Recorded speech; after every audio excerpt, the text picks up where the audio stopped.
شبنم نے آج اپنے شوہر کا من پسند کھانا بنایا تھا۔ کھانے کی اشتہا انگیز خوشبو پورے گھر میں پھیلی ہوئی تھی۔ تصور تھکا ہارا کام سے گھر لوٹا تو کھانے کی خوشبو اس کی بھوک مزید بڑھا چکی تھی۔ اس کا موڈ فوراً خوشگوار ہو گیا کیونکہ وہ ویسے ہی مسلم اور اچھی خوراک کھانے کا شوقین تھا۔ فوراً سے چہرے پر مسکراہٹ سجا کر کہنے لگا، واہ شبنم، لگتا ہے آج میرے پسند کا کھانا بنا رہی ہو۔ تو شبنم بھی جھجکتے ہوئے فوراً مسکرائی اور ہنڈیا میں چمچہ ہلا کر پانی کا گلاس بھر کر شوہر کے پاس چلی آئی۔ تصور نے پانی کا گلاس پیا اور ایک مسکراہٹ سجا کر شبنم کی طرف دیکھا۔ بدلے میں شبنم بھی جھجکتے ہوئے شرما گئی اور پھر گلاس لے کر واپس کچن میں چلی آئی۔ کچھ دیر بعد کھانا تیار تھا۔ اس نے کھانا لا کر میز پر رکھا اور اپنے شوہر کو بلانے لگی۔ اتنا لذیذ کھانا کھا کر تو تصور خوش ہو چکا تھا۔ یہی وقت تھا جب شبنم کو اپنی بات کرنے کا وقت صحیح لگا۔ وہ کب سے اسی انتظار میں تھی کہ اس کا شوہر کھانا کھا چکے اور وہ اپنی بات شروع کرے۔ جیسے ہی تصور نے کھانا کھا کر پلیٹ ایک طرف کی تو شبنم فوراً گلا کھنکارتے ہوئے تصور سے کہنے لگی، سنیے، میں کہہ رہی تھی کہ 3 ماہ ہونے والے ہیں، میں ابھی تک اپنے میکے اپنی ماں سے ملنے نہیں گئی۔ پرسوں پڑوس والی عائشہ اپنے میکے گئی تھی۔ اس کا میکہ میرے میکے کے ساتھ ہی ہے، تو بتا رہی تھی کہ پچھلے دنوں میری اماں کی طبیعت بڑی ہی خراب تھی۔ آدھی رات کو میرے بھائی انہیں ڈاکٹر کے پاس لے کر گئے تھے، ابھی بھی ان کی حالت بڑی خراب ہے۔ تو میں کہہ رہی تھی کہ اگر آپ اجازت دے دیں تو میں جا کر اپنی اماں سے مل آؤں۔ اتنا سننا تھا کہ تصور کے چہرے پر آئی مسکراہٹ فوراً سمٹ سی گئی۔ اس نے ایک سخت نظر شبنم کے چہرے پر ڈالی۔ شبنم تو خوف کے مارے نظریں جھکا چکی تھی۔ اگلے ہی پل تصور نے زوردار مکہ میز پر مارا اور کہنے لگا، تبھی میں کہوں، آج اتنی مہربانیاں کیوں ہو رہی ہیں؟ کوئی ضرورت نہیں ہے جانے کی، گھر پر ہی بیٹھو۔ نہ ہی میرے پاس اتنا وقت ہے کہ تمہیں میکے کے سیر سپاٹے کرواتا پھروں۔ شبنم نے یہ سنا تو اس کی آنکھوں میں آنسو امڑ آئے۔ کہنے لگی کہ پلیز تصور، مجھے لے جائیں۔ کتنا عرصے سے میں اپنے والدہ سے نہیں ملی، ان کی طبیعت خراب ہے، کہیں انہیں کچھ ہو گیا تو میرے دل میں یہ حسرت ہی رہ جائے گی کہ میں ان سے ملی نہیں۔ جب تصور نے یہ سنا تو ایک بیزار سی نظر شبنم پر ڈالی اور کہنے لگا کہ اچھا چلی جانا، مگر مجھ سے کوئی امید مت رکھنا کہ میں تمہیں لے کر جاؤں گا، سمجھی؟ اتنا کہہ کر تصور وہاں سے جا چکا تھا۔ جبکہ شبنم اسے جاتا دیکھنے لگی، بھلا وہ اکیلی دوسرے گاؤں کیسے جا سکتی تھی جو کہ یہاں سے کافی دور تھا، مگر خیر اجازت تو مل ہی چکی تھی۔ اگلی صبح وہ اکیلے ہی بس اڈے تک پہنچی۔ پہلی بار وہ اکیلی اپنے میکے جا رہی تھی۔ اس کی آنکھوں میں آنسو سے تھے۔ کئی طرح کے لوگ وہاں پر موجود تھے اور اسے بری نظروں سے دیکھ رہے تھے، مگر وہ اپنی چادر کو خود پر ٹھیک سے سمیٹتے ہوئے بس میں بیٹھی۔ اپنے میکے گاؤں پہنچ کر اس نے آگے کا سفر پیدل ہی طے کیا تھا کیونکہ اس کے پاس اتنے پیسے ہی موجود نہ رہے تھے جو رکشہ میں بیٹھ کر میکے پہنچتی۔ جب تک وہ دروازے تک پہنچی، گرمی کی شدت سے اس کی حالت غیر ہو چکی تھی۔ وہ ہانپ رہی تھی اور پیاس سے حلق خشک ہو رہا تھا۔ وہ دروازہ کھٹکھٹانے لگی، مگر کتنی ہی دیر تک کسی نے دروازہ نہ کھولا۔ دوپہر کا وقت تھا اور سورج سر پر کھڑا تھا۔ اس نے جب دھڑا دھڑ دروازہ بجانا شروع کر دیا تو اندر سے آواز آئی جو کہ اس کی بھابھی کی تھی۔ وہ اپنے اے سی والے کمرے میں سکون سے سو رہی تھی۔ اس کی نیند میں خلل آیا تھا۔ وہ اب بڑبڑاتی ہوئی باہر آئی اور کہنے لگی، کون ہے بھائی؟ سکون سے آرام بھی نہیں کرنے دیتے، جب بھی 2 گھڑی لیٹو کوئی نہ کوئی دروازہ کھٹکھٹانے آ جاتا ہے۔ میں تو یہاں پر نوکرانی ہوں نا جو دروازہ کھولتی پھروں۔ یہ شبنم کی بڑی بھابھی تھیں۔ دروازہ کھولنے پر جب انہوں نے شبنم کا چہرہ دیکھا تو ایک پل کو ان کی آنکھیں پوری طرح کھل چکی تھیں۔ کہنے لگی کہ خیریت شبنم، تم اس وقت یہاں کیسے؟ یہ پہلا سوال تھا جس نے شبنم کو شرمندہ کر دیا تھا۔ وہ ہڑبڑا کر اپنی بھابھی کو دیکھنے لگی اور کہنے لگی کہ السلام علیکم بھابھی، وہ میں ایسے ہی امی سے ملنے کے لیے آئی تھی۔ بھابھی نے راستہ دے دیا مگر سلام کا جواب نہ دیا۔ اسے تو لگا تھا کہ وہ 3-4 ماہ بعد اپنے میکے آ رہی ہے تو بھابھی کا رویہ کچھ بہتر ہوگا، مگر وہ تو اسے کھا جانے والی نظروں سے دیکھ رہے تھے۔ اس کی والدہ ایک سٹور روم میں ٹوٹی سی چارپائی پر لیٹی تھی، جبکہ باقی سب ہی کمروں میں اے سی لگے ہوئے تھے اور ماں ٹوٹے پھوٹے سامان میں لیٹی تھی۔ یہ منظر دیکھ کر شبنم کی آنکھوں میں آنسو آ چکے تھے۔ وہ ایک گہری سانس خارج کر کے اپنی ماں کے پاس گئی اور انہیں آواز دینے لگی۔ مدتوں بعد جب ماں نے اپنی بیٹی کی آواز سنی تو بمشکل اپنی آنکھیں کھول کر دیکھنے لگی۔ سامنے بیٹی کو دیکھ کر تو اس کی خوشی کی کوئی انتہا نہ رہی۔ وہ اسے سینے سے لگا کر رونے لگی اور حال احوال پوچھنے لگی۔ شبنم کے 2 ہی بھائی تھے اور دونوں ہی شادی شدہ بال بچوں والے تھے۔ دونوں ماں بیٹی بیٹھی کتنی ہی دیر باتیں کرتی رہیں، مگر دونوں بھابھیوں میں سے کسی ایک نے بھی سادے پانی کا گلاس تک لا کر شبنم کو نہیں دیا تھا۔ دونوں ہی اپنے اپنے کمروں کے دروازے بند کر چکی تھیں۔ کچھ دیر بعد اس کے بھائی کام سے لوٹے تو شبنم کو دیکھ کر حیرت سے مسکرائے تھے۔ کہنے لگے، کیا خیریت، تم اچانک کیسے آ گئی، اور تصور کدھر ہے، کیا وہ تمہارے ساتھ نہیں آیا؟ اتنا سننا تھا کہ شبنم سے برداشت نہ ہوا۔ اس نے اپنی امی کو تو یہی کہہ رکھا تھا کہ تصور بہت اچھے ہیں، میرے ساتھ اچھا رویہ رکھتے ہیں۔ امی کی طبیعت پہلے ہی کافی خراب تھی، اسی لیے وہ ان سے ہر بات نہیں کرنا چاہتی تھی، کہیں ان کی طبیعت پر زیادہ اثر نہ پڑے۔ مگر آج جب شبنم نے بھائیوں سے یہ سوال سنا تو بے ساختہ ہچکی باندھے رونے لگی، سسکتے ہوئے اپنے بڑے بھائی کے سینے لگ گئی اور پھوٹ پھوٹ کر روتے ہوئے بتانے لگی کہ میرا شوہر مجھ پر بہت ظلم کرتا ہے۔ جب سے ہماری شادی ہوئی ہے، شادی کے ایک ہفتے بعد ہی اس نے اپنا اصل رنگ دکھانا شروع کر دیا تھا۔ وہ مجھے بیوی نہیں بلکہ اپنا غلام سمجھتا ہے، اس کا جو جی میں آئے میرے ساتھ کرتا ہے، مجھے مارتا ہے۔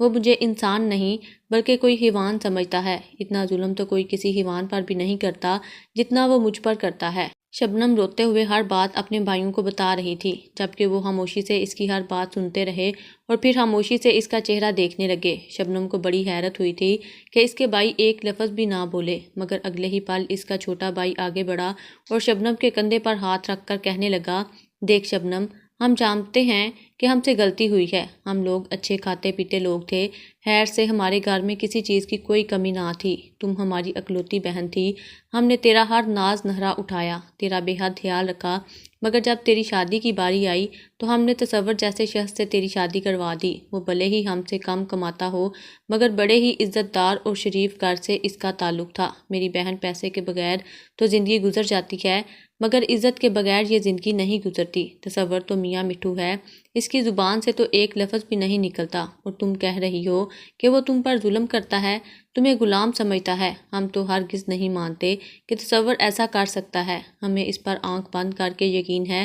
جب شبنم نے یہ سنا تو کچھ پل کے لیے تو وہ کچھ بول ہی نہ پائی تھی، بے یقینی سے اپنے بھائیوں کو دیکھنے لگی، کہنے لگی کہ میں سچ کہہ رہی ہوں، مجھ پر تصور ظلم کرتا ہے، اس نے کبھی بھی مجھے اپنی بیوی نہیں مانا، بلکہ میری حیثیت اس گھر میں نوکرانی سے بھی بدتر ہے۔ مگر اس کے بھائی فوراً انکار کرنے لگے اور کہنے لگے کہ تم اپنا گھر اپنے ہاتھوں سے خراب کر رہی ہو، بہتر ہے کہ جاؤ اپنے گھر واپس اور سکون سے رہو۔ اب بھی تک شبنم نے ایک گلاس پانی بھی نہ پیا تھا اور نہ ہی اپنی ماں سے جاتے وقت ملی تھی۔ بڑا بھائی خود شبنم کو اپنے ساتھ لیے اس کے گھر چلا آیا۔ جب گھر آیا تب تک مغرب ہو چکی تھی۔ شبنم جب گھر کے اندر داخل ہوئی تو اس کا شوہر گھر میں ہی بیٹھا تھا، جیسے اس کا انتظار کر رہا تھا۔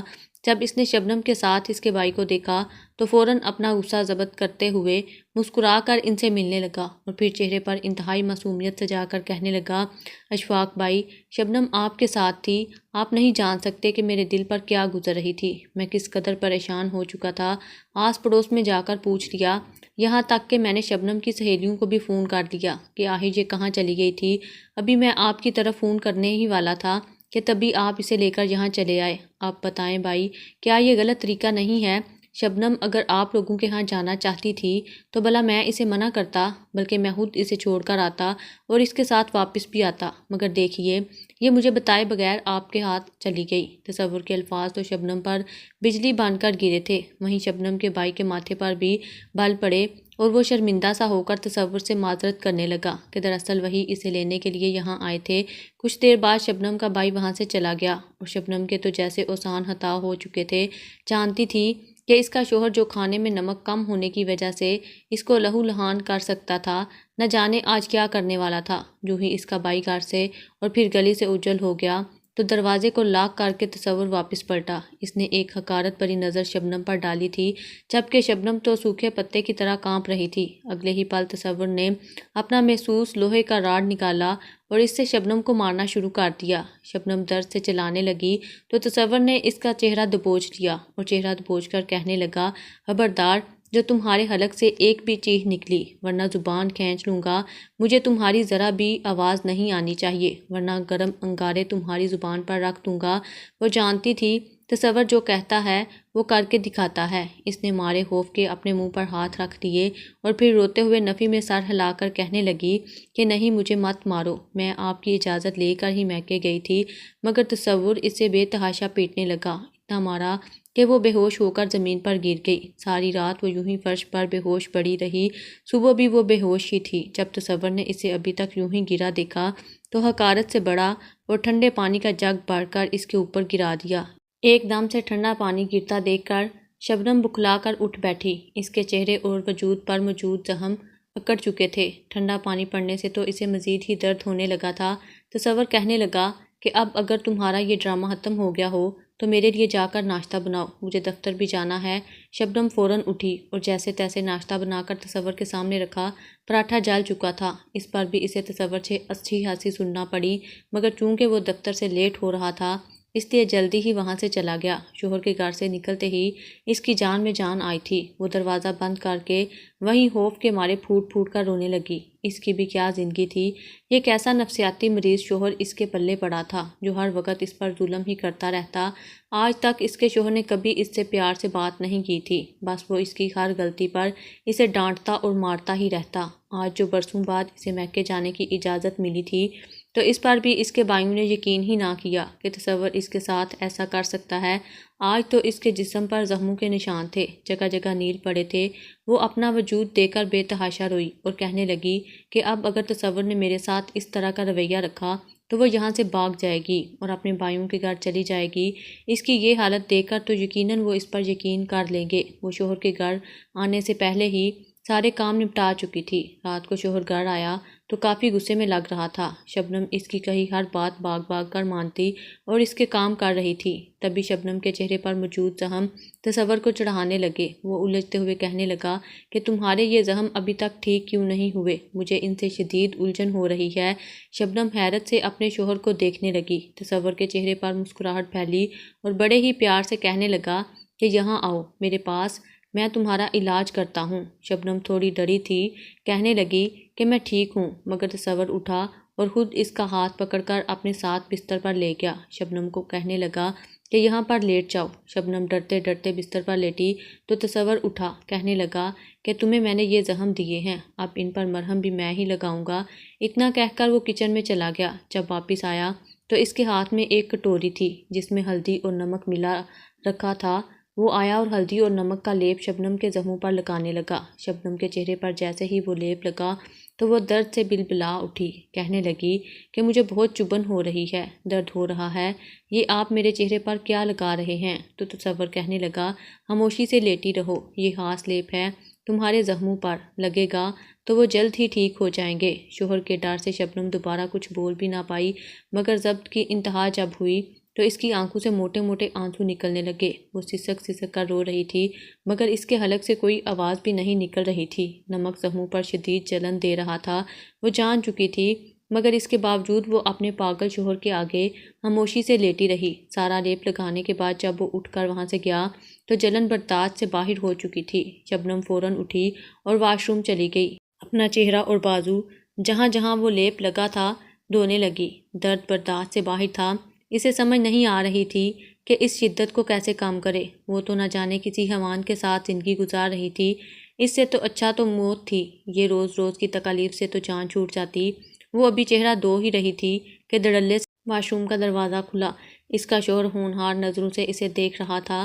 کہنے لگا کہ کیسی ناشکری عورت ہو تم، تمہارا شوہر تمہارا اتنا خیال رکھ رہا ہے اور تم اس کے لگائے مرہم کو دھو رہی ہو۔ شبنم سے مزید رہا نہ گیا، وہ پھٹ پڑی، روتے ہوئے کہنے لگی کیا آپ انسان ہیں یا شیطان؟ آپ کو ذرا احساس نہیں ہے میرا کہ مجھے کس قدر تکلیف ہوتی ہے؟ میرے اندر بھی دل ہے، میں بھی آپ کے ساتھ خوشگوار زندگی گزارنا چاہتی ہوں، میرے بھی کچھ خواب تھے، مگر آپ نے نہ جانے کس بات کا بدلہ مجھ سے لیتے آ رہے ہیں۔ کیا آپ کو ترس نہیں آتا؟ اتنا سننا تھا کہ ایک بار پھر وہ نفسیاتی مریض شبنم پر ظلم کرنے لگا، اسے وہیں بالوں سے گھسیٹ کر باہر لایا اور بے تحاشا مارنے لگا۔ زخموں پر زخم لگنے کی وجہ سے شبنم کو تو لگا تھا جیسے اس کی موت واقع ہو جائے گی۔ رات کے 2 بج رہے تھے جب اس کا شوہر لمبی تان کر بستر پر سو رہا تھا اور وہ کمرے کے کونے میں